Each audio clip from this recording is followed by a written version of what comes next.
Hey everybody, this is Austin the Dark Lord back with another podcast. So on this podcast, we are going to have the winners of 12/21/12. As you see, it is 2013. So we all lived. Those Mayans told a lot of lies, didn't they? Well, technically, that's what we know.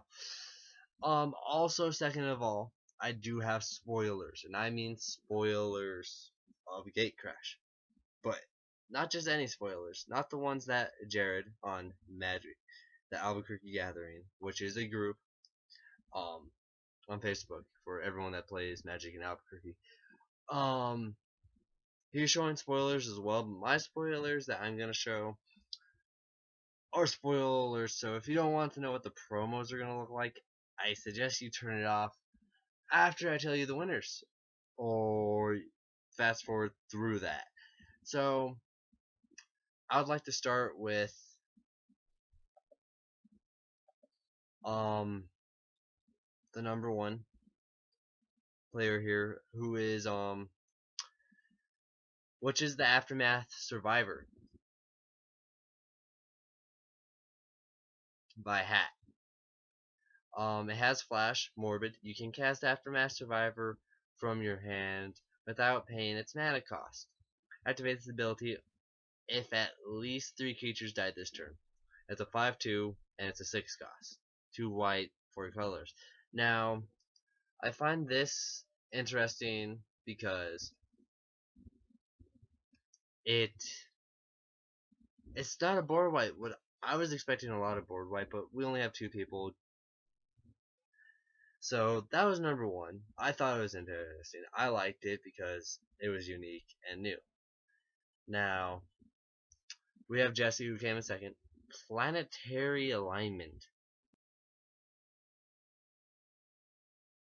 It's a 3 cost. Well, it's a 6 cost. 3 black, 3 colors. Legendary enchantment. When planetary alignment comes into play, lands and creatures don't untap during each player's next upkeep. If planetary alignment is targeted, sacrifice planetary alignment, and all players sacrifice all permanents. I also thought this one was a bit interesting. The only reason why is because it was a enchantment, not sorcery or instant board wipe, which is interesting. That came in second. It is black, which is unusual for a board wipe. I thought it was interesting. I liked it. Nothing much there. So the next challenge we have is your favorite bad guy boss from a video game. I think this one's gonna be very interesting because it's something different. Uh, you can start entering in them now. It will end the middle of February, I mean, and then the voting for it will start middle of February, and then podcasts will come up around January for it. Now I'm gonna bring up a spoiler. This kind of disappoints me a lot. Gideon, Champion of Justice. It is a 2 white, 2 colorless Planeswalker. Gideon from Gatecrash. I was hoping he was gonna be red white, which he's not. But he is. I can see his price being up there, and he is broken to what I understand. Um, +1 is put a loyalty counter on Gideon, Champion of Justice, for each creature target opponent controls. So target opponent controls 10 creatures, so that's 11 loyalty counters, and it already puts him up to 15 loyalty counters because he starts at 4. He has a 0 ability. Until end of turn, Gideon, Champion of Justice, becomes an indestructible human soldier creature with power and toughness, each equal to his number of loyalty counters on him. He is still a planeswalker. Prevent all damage that would be dealt to him this turn. So, interesting. I'm kind of happy about the human thing because it puts him up there more instead of, keeping it at a 6/6. And then -15 is exile all of the permanents. It's a World Slayer. I'm still somewhat disappointed with Gideon, Champion of Justice here. I was really hoping he was going to be red white, but wasn't. He still seems kind of cool though. I still want one because I collect planeswalkers. Now, I'm gonna start bringing it up. Okay, so anyone that doesn't want to know the spoilers for the pre-release and what they look like, I suggest you leave now. I'm probably just gonna show the spoilers. I will say the ones I like and what they will do, but so I'm gonna start with the Simic spoiler. The Simic spoiler for the pre-release is Fathom Mage, blue, green, 2 colors, evolve. Whenever a creature enters the battlefield under your control, if that creature has a greater power or toughness than this creature, put a 1/1 counter on this creature. Whenever a 1/1 counter is placed on Fathom Mage, you may draw a card. She is a 1/1, so she will get stronger throughout it. Next is the Orzhov. It's Treasury Thrall.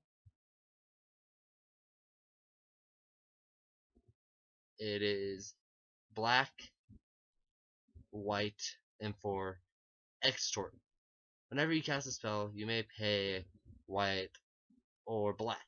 If you do, each opponent loses 1 life. You gain that much and that much life.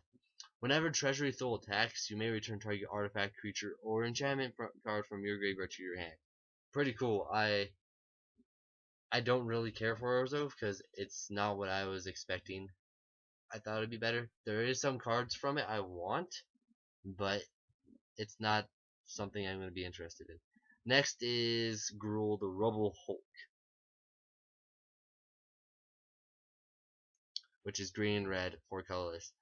Creature elemental. Rubble Hulk's power and toughness are each equal to the number of lands you control. Blood Rush, pay 1, colorless, a red and a green, discard Rubble Hulk. Target attacking creature gets +X/+X, where until end of turn, where X is the number of lands you control. Blood Rush, I think, sucks. If it gave the creature trample, it would be better, but I don't know what to really say about Gruul. The only reason why I'm interested in running it is because of the Planeswalker. Next is Consuming Aberration.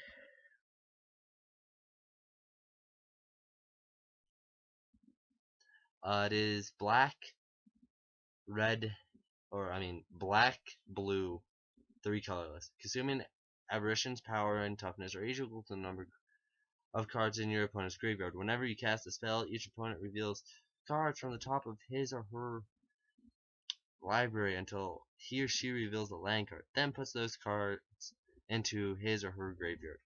Cool card. I like it. I kind of want to run Dimmer because of this and its abilities.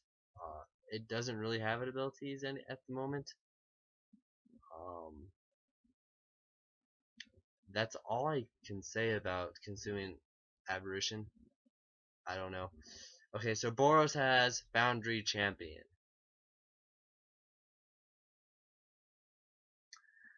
It is a white, red, 4 cost, so it's 6. When Foundry Champion enters the battlefield, it deals damage to target creature or player equal to the number of creatures you control. Foundry Champion gets +1/+0 until end of turn. Foundry Champion gets +0/+1 until end of turn. Kind of reminds me of the Boros Guild Mage. Not by much, but I'm not a big Boros person, so I don't really care for this. Now for the league, there is a soldier token. 1/1 soldier token. It is red and white soldier token with the Boros soldier coming at you. That's the league if you guys are interested. Next I have for the launch, which is the 1st of February, my bad. 2013, Sharkrog Goliath. 6, 2 green. Trample, Blood Rush, 5, 2 green, discard Shark Goliath. Target creature gets +9/+9 and gains trample until end of turn. Whoa. Okay. So he gives them trample. I guess it really depends on what the creature's power and toughness and what the abilities of that creature are. Now, when it says discard, do you discard it from your hand instead of paying the actual mana cost, or what? That's the only thing I wonder. I don't know. It's interesting. I could care less for Gruul, like I said. So, I have Zemek Guildmage. This is a game day promo. Green, blue, creature elf wizard, green, blue. This turn, each creature you control enters the battlefield with a additional +1/+1 counter on it. So, beefs up your creatures. Green, blue. Remove a -1/-1 counter from a creature you control. Draw a card. Like it. It gives you the draw power and it beefs up your creatures. It's giving you blue and green. I like where this is going. Too bad he's the only one without evolve. Now, Fire Main Avenger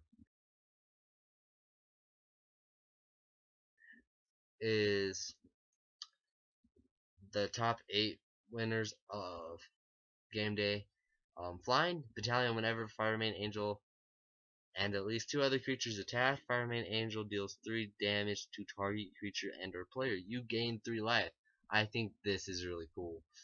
I don't see a lot of people running it, but I mean, if people are building aggro decks, and you know, I can see it showing up just because of the 4 cost. I mean, it's okay.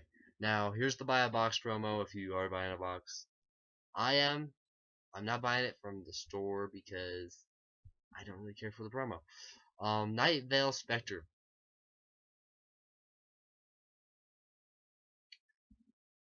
It has a 3 cost, either blue or black. Flying whenever Nightveil Spectre deals combat damage to a player, that player exiles the top card of his or her library. You may play cards exile with Nightveil Spectre. So that's all the spoilers from Gatecrash and the promos. Those were promos, though I'm still not happy with Gideon, and that's it. I mean, that's all I have to say.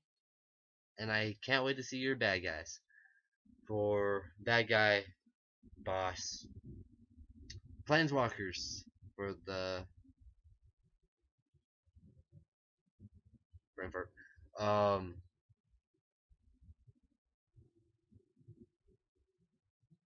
For the contest, really. That's it today, and see you guys next time. Austin the Dark Lord out.